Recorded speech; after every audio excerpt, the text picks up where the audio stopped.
खुदावन मसीह यसू में मेरे अजीजों, मैं खुदावन मसीह यसू के जिंदा मुबारक नाम में आप सबको सलाम अर्ज करता हूं। आज की इबादत में आपको वेलकम कहता हूं। अजीजों, आप हमेशा मेरी दुआओं में रहते हैं। खुदावन का फजल हमेशा आपको महफूज रखे, खुश रखे, ये मेरी दुआ है। धन्यवाद करते हैं आज की अच्छी संगति के लिए। और खुदा बाप ने आज जो पाक कलाम मेरे और आपके सीखने के लिए रखा है, वो पौलुस रसूल का दूसरा खत 5 अध्याय 16 से 21 आयत। संत पौलुस प्रेरित की दूसरी पत्री कुरिन्थियों के नाम 5 अध्याय 16 से 21 पद। आप अपनी बाइबल में देखें, मैं पढ़ता हूं। बस अब से हम किसी को जिस्म की हैसियत से न पहचानेंगे। हां, अगरचे मसीह को भी जिस्म की हैसियत से जाना था, मगर अब से नहीं जानेंगे। इसलिए अगर कोई मसीह में है तो वो नया मखलूक है। पुरानी चीजें जाती रही, देखो वो नई हो गई, और सब चीजें खुदा की तरफ से हैं, जिसने मसीह के वसीले से अपने साथ हमारा मेल मिलाप कर लिया और मेल मिलाप की खिदमत हमारे सुपुर्द की। मतलब यह है कि खुदा ने मसीह में होकर अपने साथ दुनिया का मेल मिलाप कर लिया और उनकी तकसीरों को, यानी उनके अपराधों को, गुनाहों को उनके जिम्मे न लगाया, और उसने मेल मिलाप का पैगाम हमें सौंप दिया है। बस हम मसीह के एलची हैं, राजदूत हैं। गोया हमारे वसीले से खुदा इल्तिमास करता है, हम मसीह की तरफ से मिन्नत करते हैं कि खुदा से मेल मिलाप कर लो।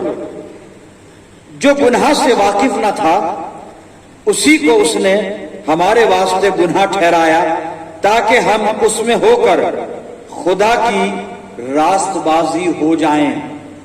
खुदावन की बरकत उसके पाक कलाम के पढ़े जाने पर, सुने जाने पर हो।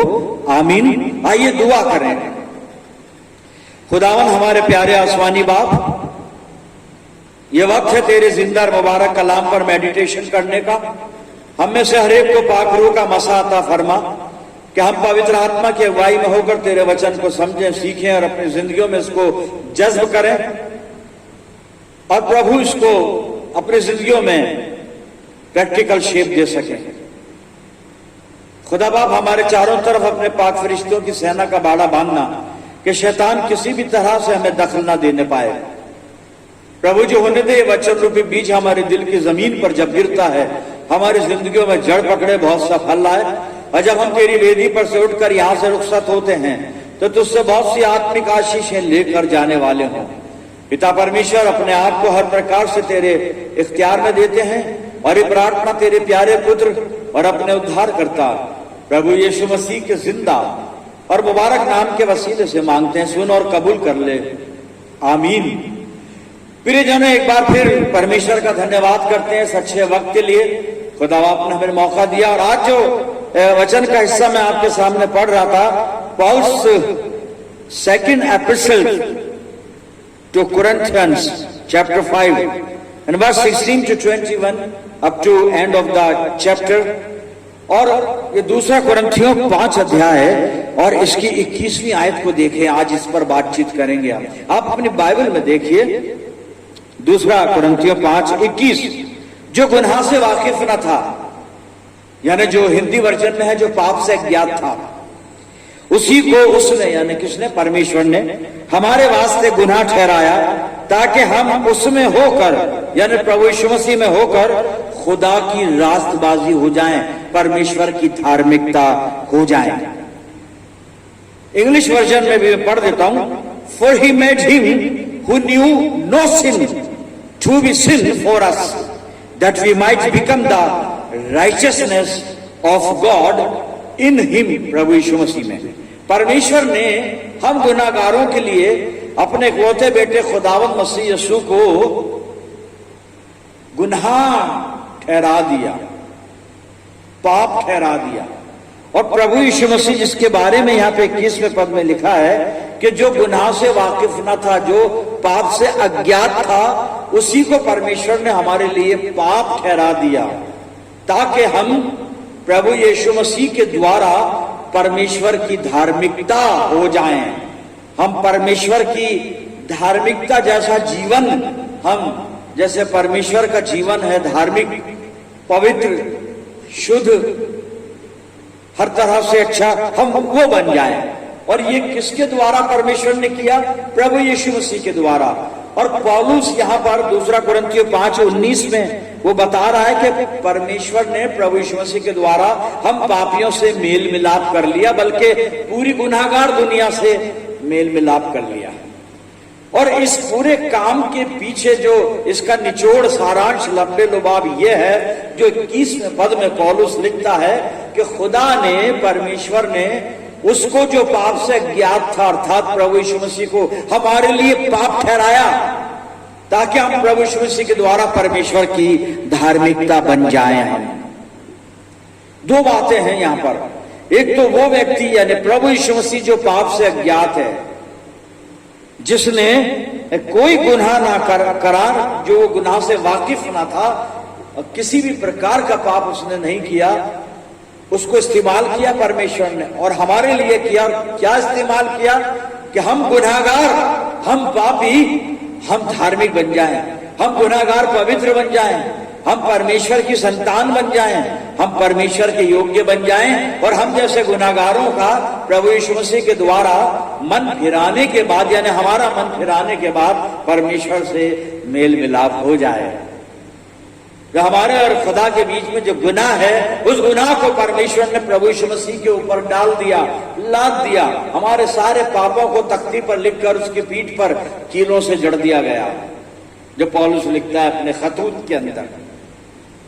लेकिन हम दो बातें पहले समझ लें। एक तो वो व्यक्ति जो पाप से अज्ञात ना था। भाई कैसे अज्ञात नहीं था?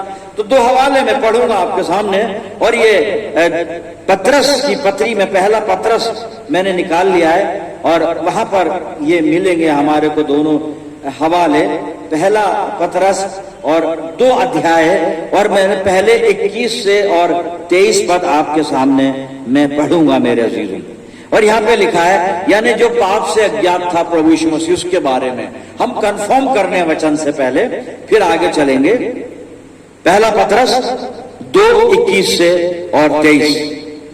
और तुम उसी के लिए बुलाए भी गए हो, और तुम इसी के लिए बुलाए भी गए हो, क्योंकि मसीह भी तुम्हारे लिए दुख उठाकर तुम्हें एक आदर्श दे गया है कि तुम भी उसके पद चिन्हों पर चलो। ना तो उसने पाप किया और ना उसके मुंह से छल की कोई बात निकली। वो गाली सुनकर गाली नहीं देता था और दुख उठाकर किसी को भी धमकी नहीं देता था, पर अपने आप को सच्चे न्यायी के हाथ में सौंपता था। ये तो उसकी वो विशेषता कि वो गुनाह से वाकिफ ना था, जो पाप से अज्ञात था। ये सबूत दे रही है बाइबल, पत्रस लिख रहा है। लेकिन अब इसी का आगे का पद यानी 24वां पद, पहला पत्रस 2 अध्याय 24वें पद में क्या लिखा है? अब वो धार्मिकता की बात करता है पत्रस। वो आप ही हमारे पापों को अपने देह पर लिए हुए क्रूस पर चढ़ गया, जिससे हम पापों के लिए मरकर धार्मिकता के लिए जीवन बिताएं और उसी के मार खाने से, पत्रस कहता कि तुम चंगे हुए हो। ये है साहब वो पद का खुलासा जो अभी हम 21वां पद जो देख रहे हैं ना, 2 कुरिन्थियों 5:21, कि जो गुनाह से वाकिफ ना था, जो पाप से अज्ञात था, उसी को उसने हमारे लिए गुनाह ठहराया ताकि हम उसमें होकर परमेश्वर की धार्मिकता बन जाए। तो हमने प्रभु यीशु मसीह की पाप से अज्ञानता को देखा पत्रस के खत में, पत्रस की पत्री में, फिर परमेश्वर की धार्मिकता बन जाए, ये चीज हमने देखी प्रियजनों। लेकिन ये हुआ कैसे?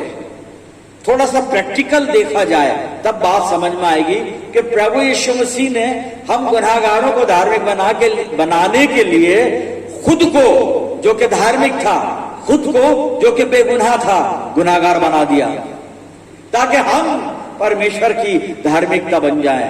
हम परमेश्वर के लिए धर्मी बने, परमेश्वर के लिए शुद्ध बने, परमेश्वर की दृष्टि में अच्छे बने, परमेश्वर से हमारा मेल मिलाप हो। ये प्रभु यीशु मसीह के द्वारा हुआ, जो कि स्वयं खुद गुनाह से या पाप से अज्ञात था। उसने कोई गुनाह नहीं किया, लेकिन उसको गुनाह इसलिए ठहराया कि हम धर्मी बन जाएं, धार्मिक बन जाए हम, परमेश्वर की धार्मिकता हमारे अंदर नजर आए। जी एक घटना मैं पढ़ना चाहूंगा, और मैंने लूका 5 खोला है, और लूका 5 में एक घटना को मैं पढ़ने जा रहा हूं, और ये 12 पद से है, आप सुनिएगा। जब वो किसी नगर में था तो वहां कोढ़ से भरा हुआ एक मनुष्य आया, और वो यीशु को देखकर मुंह के बल गिरा और विनती की, है प्रभु, यदि तू चाहे तो मुझे शुद्ध कर सकता है। उसने हाथ बढ़ाकर उसे छुआ और कहा, मैं चाहता हूं तू शुद्ध हो जा। और उसका कोढ़ तुरंत जाता रहा। तब उसने उसे चिताया, किसी से ना कहे, किसी से ना कहे, परंतु जाके अपने आप को याजक को दिखा, और अपने शुद्ध होने के विषय में जो कुछ व्यवस्था, जो कुछ मूसा ने चढ़ावा ठहराया है उसे चढ़ा, कि उन पर गवाही हो। ये आपने घटना को सुन लिया है मेरे अज़ीज़ों। मैं उसी बात की तरफ आपका ध्यान बनाए रखूंगा कि जो गुनाह से अज्ञात था, खुदा ने उसी को मेरे और आपके लिए गुनाह ठहराया, ताकि उसकी वजह से हम परमेश्वर की धार्मिकता बन जाए। कैसे? एक कोढ़ी आया है यीशु मसीह के पास, और कह रहा है कि यदि चाहे तो मुझे शुद्ध कर सकता है। यीशु ने कहा, मैं चाहता हूं तो शुद्ध हो जाओ, और शुद्ध हो गया। मिरेकल, कोढ़ी शुद्ध हो गया। पर इसके पीछे वही बात है कि जो पाप से अज्ञात था, उसको खुदा ने मेरे और आपके लिए पाप इसलिए ठहराया कि मैं और आप गुनाह के कोढ़ से शुद्ध हो जाएं, मैं और आप पापों से शुद्ध होकर परमेश्वर की धार्मिकता बन जाएं। अब कैसे हुआ ये, क्या हुआ, थोड़ा सा और अनफोल्ड करना चाहूंगा मेरे से। यहां पे मैं वहीं आपको लेके चलूंगा, लूका 5 में आपको लेके चलूंगा, और 12 पद सुनिए। जब वो किसी नगर में था, यीशु मसीह एक शहर में है साहब, एक नगर में है, तो वहां कोढ़ से भरा हुआ एक मनुष्य आया, और वो यीशु को देखकर मुंह के बल गिरा और विनती की। कौमा आ गया यहां पे। यीशु मसीह नगर के अंदर है, एक शहर में है, और कोढ़ से भरा हुआ एक व्यक्ति प्रभु यीशु मसीह के पास नगर के अंदर आ गया साहब, और उससे विनती कर रहा है। अब पहली चीज, इस कोढ़ी ने व्यवस्था का उल्लंघन किया है। व्यवस्था का उल्लंघन कैसे किया है आप नोट डाउन करें, मैं पढ़ूंगा नहीं, बाद में आप स्टडी कीजिएगा। लेवी व्यवस्था 13 अध्याय 44 से 46 पद आप साहब नोट करें, और वहां पर कोढ़ी के लिए नियम लिखे हुए बहुत सारे, और उसमें एक नियम यह है कि जिसको कोढ़ है वो लोगों के बीच में नहीं जा सकता, वो छावनी से बाहर रहेगा जब तक शुद्ध ना हो जाए। ये साहब लेवी व्यवस्था के अंदर ये व्यवस्था का नियम है, और इस कोढ़ी ने व्यवस्था को तोड़ा है। अगर व्यवस्था का नियम तोड़ा तो व्यवस्था तोड़ी गई है। बड़ा खतरनाक और रिस्की काम है साहब, क्योंकि व्यवस्था तोड़ने वाले को उस दौर में पत्थर बकर के मार दिया जाता था,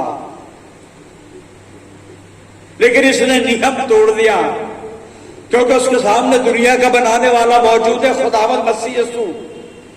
और वो इस एतकाद और ईमान के साथ आया है कि अगर मसीह यीशु चाहे, अगर यीशु मसीह चाहे तो मैं अच्छा हो सकता हूं। मेरा अज़ीज़ों, जब हम प्रभु यीशु मसीह के पास आए ना, तो इस ईमान के साथ आए कि अगर खुदावंद मसीह यीशु तू चाहे तो मैं अच्छा हो सकता हूं, तू चाहे तो मैं धर्मी बन सकता हूं, तू चाहे तो मेरी बीमारी जा सकती है। बस तेरे चाहने पर सब कुछ निर्भर करता है, बस तेरा चाहना शुरू हो जाए। लेकिन यीशु मसीह हमें चाहता है मेरे अज़ीज़ों। होता यह है कि हम उसको नहीं चाहते, और हम बिना चाहे, यीशु मसीह को बिना चाहे उससे लाभ उठाना चाहते हैं। हम उसको चाहना शुरू नहीं करते हैं, उससे लाभ उठाना चाहते हैं। इसलिए हमें अच्छी चीजें नसीब नहीं होती, हमें प्रभु यीशु मसीह का फेवर नहीं मिलता। पहले उसकी चाहत को ढूंढना पड़ेगा, और उसकी चाहत को ढूंढने के लिए अपने दिल में चाहत को पैदा करनी पड़ेगी साहब। प्रभु यीशु मसीह के पास ये आया है, इसका आना साहब छोटी बात नहीं है। अपनी जान को हथेली पे लेकर आया है ये, क्योंकि मैंने आपके सामने ले व्यवस्था और अभी जो 13 अध्याय 44 से 46 पद पढ़े ना, उसमें मना है, एक कोढ़ी लोगों के बीच में, शहर के बीच में नहीं आ सकता। और अगर वो ऐसा करता है लोग उसको पत्थर मारेंगे, और जब लोग पत्थर मारेंगे तो हश्र क्या होगा ये हम जानते हैं, जनरल नॉलेज है ये, हमें मालूम है। पर ये अपनी जान हथेली पे लेकर यीशु मसीह के पास आया है साहब। जब यीशु मसीह के पास आते हैं जान हथेली पे लेनी पड़ती है। आए हमारे बाप की दुआ बोलने से हम मसीह नहीं बन जाते, चर्च में केवल आ जाने से हम मसीह नहीं बन जाते, 10 हुक्म रट लेने से हम मसीह नहीं बन जाते, सरमन बैठकर सुन लेने से मसीह नहीं बन जाते, सरमन दे लेने से भी मसीह नहीं बन जाते। यीशु के पास जब आते हैं ना, और जब उसकी चाहत को अपनी चाहत से जोड़ने की जब अगर दिल में ख्वाहिश हो, जान हथेली पे लेकर आया है ये। इसने परवाह नहीं की कि लोग मुझे पत्थर मारना शुरू करेंगे, जान से मार डालेंगे। आ गया साहब, इसने व्यवस्था तोड़ दी। और मेरे अजीजों, जब ये यीशु मसीह के पास आया ना, सुनिएगा, जब ये यहां पर आया है, मैं वही लूका 5 और जब 12वें पद में वो आके कहता है ना, हे प्रभु यदि तू चाहे तो मुझे शुद्ध कर सकता है। 13वें पद में लिखा है, यीशु ने, उसने लिखा है, उसने यानी यीशु ने हाथ बढ़ाकर उसे छुआ, हाथ बढ़ाकर उसे छुआ और कहा मैं चाहता हूं तू शुद्ध हो जा। यीशु मसीह ने हाथ बढ़ाकर इस कोढ़ी को छुआ है। मेरे यीशु मसीह ने भी व्यवस्था तोड़ दी साहब। उसने तो तोड़ी है कोढ़ी ने, तो उसे तो अच्छा होना है, लेकिन जब उसकी चाहत यीशु मसीह ने देखी तो यीशु मसीह ने अपनी चाहत में होकर यहां यीशु मसीह ने भी व्यवस्था को तोड़ दिया। कैसे तोड़ दिया? यहां लिखा है यीशु ने हाथ बढ़ाकर उसे छुआ। किसे छुआ? कोढ़ी को छुआ। अरे भाई, कोढ़ी को नहीं छू सकते प्रभु यीशु आप? क्यों नहीं छू सकते जी? यीशु मसीह यहूदी थे ना, तो देखिए व्यवस्था उनके लिए भी थी, व्यवस्था उनके लिए भी थी। और यहां पर लेवे व्यवस्था नोट करें आप, 5 अध्याय 3 पद भर जाके पढ़िएगा, व्यवस्था 5:3। और यहां लिखा है कि कोई भी किसी अशुद्ध वस्तु को ना छुए, चाहे वो वस्तु किसी भी तरह की हो, इंसान हो, चीज हो, लाश हो, जिंदा हो, मुर्दा हो, जो भी अशुद्ध वस्तु को एक परमेश्वर का जन, परमेश्वर का विश्वासी व्यवस्था के अनुसार नहीं छू सकता। और ये मेरा यीशु मसीह एक अशुद्ध कोढ़ी को छूता है, उसको छूता है, उसको हाथ लगाता है उसकी चाहत देकर, और उसको जवाब देता है मैं चाहता हूं। अरे जब तू व्यवस्था तोड़कर मेरे कदमों में आ गया, जब तू व्यवस्था तोड़कर दुनिया की फिक्र किए बिना मेरे पास आ गया, तो मैं भी तेरी मंशा को पूरा करूंगा, मैं भी तेरे दिल के अरमानों को पूरा करूंगा। और वहां पे लिखा यीशु ने हाथ बढ़ाकर उसे छुआ। यीशु तो मुंह से भी कह देता तो वो अच्छा हो जाता, लेकिन उसे छुआ साहब। एक कंसर्न है, एक मोहब्बत है। ये जो मोहब्बत की दुकान अब हम देख रहे हैं ना, ये मोहब्बत की दुकान हजारों साल पहले मेरे प्रभु यीशु ने दुनिया में शुरू कर दी थी साहब। और शायद ये सब लोग उसी का अनुसरण कर रहे हैं, जाने और अनजाने में। छुआ उसे, व्यवस्था को तोड़ दिया। क्योंकि कोई भी जन, मैं परमेश्वर उन लोगों की बात कर रहा हूं जो व्यवस्था से जुड़े हुए हैं, उनकी बात कर रहा हूं। और प्रभु यीशु बिल्कुल व्यवस्था से जुड़ा हुआ था, लेकिन अशुद्ध वस्तु को नहीं छू सकता, लेकिन यीशु मसीह ने छुआ। क्यों छुआ? वही जो पौलुस कह रहा है वहां पे 21वें पद जिस पर हम बात कर रहे हैं, तो पाप से जो ज्ञात था, खुदा ने हमारे लिए उसको गुनाह बनाया, या गुनाहगार बन गया यीशु मसीह, क्योंकि व्यवस्था तोड़ा है इसलिए गुनाहगार क्यों बन गया? एक कोढ़ी को शिफा देने के लिए। क्यों बन गया? मुझे शिफा देने के लिए। क्यों परमेश्वर ने उसको पाप ठहरा दिया? हम सबको हमेशा का जीवन देने के लिए मेरे अजीजों, हम सबको उद्धार देने के लिए, अनंत जीवन में हमें ले जाने के लिए मेरे अजीजों। जो पाप से ज्ञात था, खुदा ने उसको ही हमारे लिए पाप बना दिया। या देखिए, यीशु मसीह ने भी व्यवस्था तोड़ दी, लोगों की नजर में गुनाहगार बन गया, और शायद इसीलिए यहूदियों ने बाद में उसको सलीब पे चढ़ा दिया। कई चीजें थी ना, तो यहां भी तो एक चीज मिल गई ना, एक बहाना मिल गया। अरे इसने व्यवस्था ये कोड़ी को कैसे छू रहा है? छू रहा है साहब कोड़ी को, क्योंकि उसको एक कोड़ी को जीवन दान देना है, उसको शिफा देनी है मेरे दिनों। ये उसके लिए नहीं, केवल उसके लिए नहीं, हम सबके लिए क्या प्रभु यीशु मसीह ने मेरे दिनों। और फिर 13वें पद में कितनी अच्छी बात प्रभु यीशु मसीह कहता है, मैं चाहता हूं, अगर तू चाहता है मैं भी चाहता हूं मेरे दिनों। यही यीशु मसीह की मोहब्बत का सबूत है। अगर हम चाहते हैं यीशु मसीह को ना, वो भी हमें चाहता है। अगर हम चाहते हैं उसका अनुग्रह हम पर पहुंचे, वो भी चाहता है उसका अनुग्रह मुझ तक पहुंचे। अगर मैं चाहता हूं कि मैं मेरी परेशानी, मेरा गम, मेरा दुख, मेरी तकलीफ, बीमारी दूर हो, वो चाहता है साहब, वो चाहता है, वो भी चाहता है। लेकिन ये चाहत पहले इधर आनी चाहिए ना। ये चाहत यहां से शुरू होनी चाहिए मेरे जीनों, यहां से शुरू होनी चाहिए। आज मेरी और आपकी चाहत क्या है? वो तो चाहता है, प्रभु यीशु मसीह चाहता है, हम सब के लिए चाहत है उसके दिल में। वो चाहता है हमें, बहुत चाहता है हमें, बहुत चाहता है। अब हमें उसके लिए अपने दिल में चाहत पैदा करनी पड़ेगी। उसकी चाहतों का तो कोई हद ही नहीं है, कोई सीमा नहीं है। वो पता नहीं क्या क्या हमारे लिए चाहता है, मेरे क्या क्या चाहता है। लेकिन हमारे अंदर भी चाह पैदा होनी चाहिए प्रभु यीशु के लिए। इस कोड़ी की तरह सारी हदें पार करके और जिंदगी की चिंता किए बिना, मौत से डरे बिना, मेरे को पत्थरवा करके लोग मार देंगे, इस खौफ को अलग रख दिया उसने। यीशु मसीह के पास आ गया। अब चाहे कोई मारे, कोई पत्थर मारे, कोई मुझे फांसी दे, कोई सलीब पर लटकाए, अरे मैं जिंदगी के मालिक के सामने आ गया हूं। अब मौत कहां आएगी मेरे पास? मौत नहीं आई साहब, वो शुद्ध हो गया साहब, किसी ने नहीं मारा उसको। ये यीशु मसीह की चाहत है। 13वें पद में लूका 5 और 12 अध्याय और 13वें पद में प्रभु यीशु कहता है, मैं चाहता हूं। जी हाँ, वो चाहता है साहब। और क्या क्या चाहता है? 2-3 हवाले पढ़ना चाहूंगा मैं आपके सामने। और सबसे पहले मैंने यूहन्ना 12 निकाला है, और यूहन्ना 12 और 46 पद में पढ़ रहा हूं आपके सामने।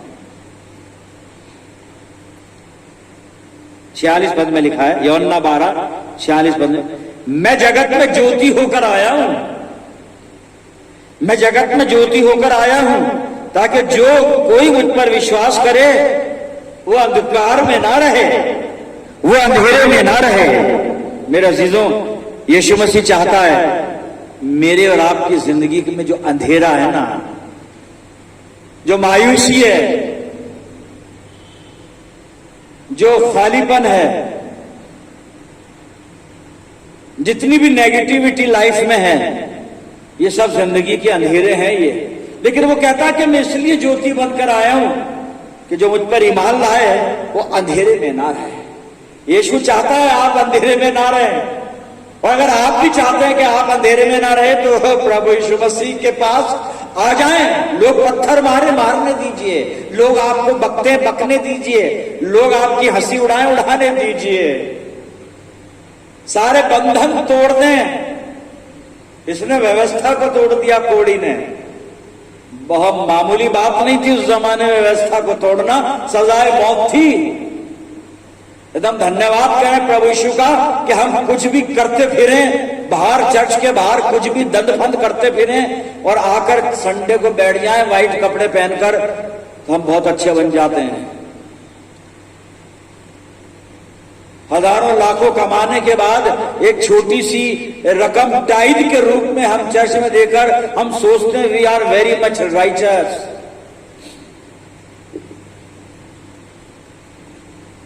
वो चाहता है यीशु मसीह अंधेरे से हम बाहर आ जाएं, क्योंकि उसका जो वचन है ना, उसका वचन हमें शुद्ध करता है। वो चाहता है हम शुद्ध हो जाए। यूहन्ना 15 भी मैं पढ़ रहा हूं, वहां पे एक बड़ी अच्छी सुंदर बात वहां पे लिखी हुई है।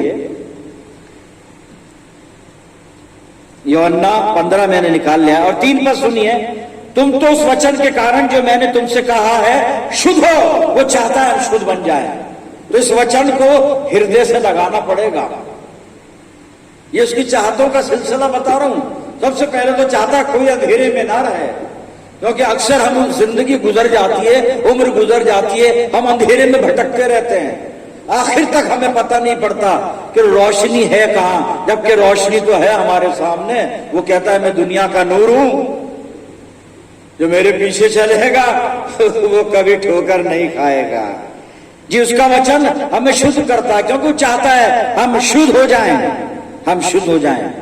और चाहता नहीं, मेरे और आपके लिए प्रार्थना करता है। प्रार्थना क्यों करता है? क्योंकि वो चाहता है हम धर्मी बन जाएं, वो चाहता है हम जीवन के अंधकार से बाहर आ जाएं, ज्योति में आ जाए, वो चाहता है हम शुद्ध हो जाएं, वो चाहता है कि हमारा मेल मिलाप परमेश्वर के साथ हो जाए, वो चाहता है कि हमारे गुनाह सारे माफ हो जाएं, वो चाहता है कि हम हिम की नाई उज्जवल हो जाए, सफेद हो जाए, पवित्र हो जाए। वो चाहता है हमारे लिए दुआ करता है। मेरे यूहन्ना 14 खोल रहा हूं मैं,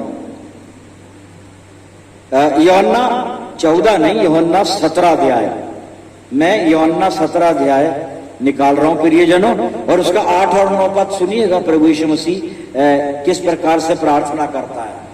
ये बाइबल में उसने अपने चेलों के लिए दुआ की है, और आज मैं और आप भी उसके चेले हैं। यूहन्ना की इंजील 17 अध्याय और 8 और 9 पद सुनेगा। क्योंकि जो वचन तूने मुझे दिए, मैंने उन्हें उनको पहुंचा दिए, चेलों को, और फिर मुझे और आपको, और उन्होंने उनको ग्रहण किया और सच सच जान लिया है कि मैं तेरी ओर से आया हूं, और विश्वास कर लिया है कि तू ही ने मुझे भेजा। मैं उनके लिए विनती करता हूं, संसार के लिए विनती नहीं करता, परंतु उन्हीं के लिए जिन्हें तूने मुझे दिया है। मेरे अजीजों, खुदा बाप ने मुझे और आपको भी प्रभु यीशु मसीह को दे दिया है। तो ये दुआ हमारे लिए भी है, जिसको पूरा सुनिए। मैं उनके लिए विनती करता जिन्हें तूने मुझे दिया है, क्योंकि वो तेरे हैं। विनती करता है मेरे और आपके लिए, दुआ करता है मेरे अजीजों, और वो चाहता है कि हम जिंदगी की सारी दुख, तकलीफ, परेशानी, नाउमीदी, इन सब चीजों से बाहर निकलकर खुदावंद मसीह यीशु के द्वारा बनाई हुई हमेशा की जिंदगी में दाखिल हो जाएं। और आखिरी हवाला मेरा प्रभु मुझे और आपको आशीष देने जा रहा है। मुझे और आपको बरकत देने जा रहा है जी। मैं यूहन्ना 8 अध्याय खोले हुए हूं। यूहन्ना 8 अध्याय और 51 पद सुनिएगा क्या लिखा है यहां पे। यूहन्ना 8 और 51 पद सुन लीजिए।